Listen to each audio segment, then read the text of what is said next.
than ever before. Hmm. So some wins, but yeah, a lot of people were struggling, and that's what they focused on. Sounds like his economic policies, some people liked them, some people hated them.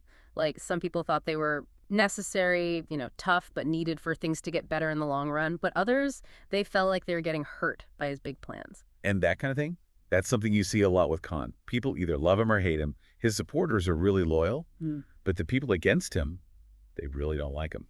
You also pointed out in your notes that his relationships with other countries, especially the U.S., were up and down.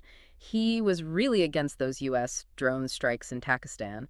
And then there was that whole thing where President Trump cut off aid to Pakistan. Yeah. And then Khan basically says, we're not going to do your dirty work anymore.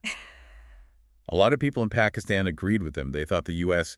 had treated Pakistan unfairly for a long time. So he's standing up to the U.S., which people in Pakistan like, but then he's also trying to work things out with India. And all this is happening while the Kashmir conflict is still going on, which has been a problem between those two countries for decades. He actually does some good work to calm things down between India and Pakistan after that attack in Pulwama in 2019 and all the fighting that happened after. Yeah. Things were getting really tense, and he helped to make things less dangerous. And he never stopped supporting the people in Kashmir. He kept talking about them on the world stage, trying to get them help. It's interesting, right? With the U.S., he's like, all tough. But with India, he's trying to talk things out. Seems like he knows how to change his approach depending on who he's dealing with, which I guess is what good politicians do. Oh, yeah, he's definitely practical. He'll do what he needs to do to get what he wants. But back in Pakistan, one of the big things he did was this ISIS program. It was supposed to help people get out of poverty. Yeah. Huge program, giving people money, helping them with health care, just a lot of support. You said that program actually worked pretty well. Like, experts in Pakistan and even in other countries thought it was good. Yeah, they thought it was a good example of how to fight poverty and inequality.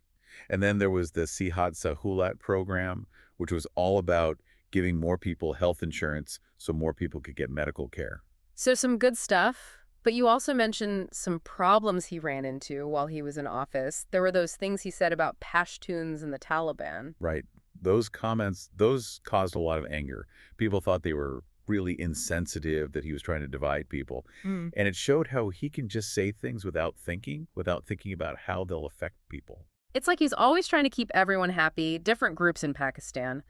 But he also wants to do what he believes is right. And sometimes that gets him into trouble. Exactly. And unfortunately for him, things really fall apart in 2022.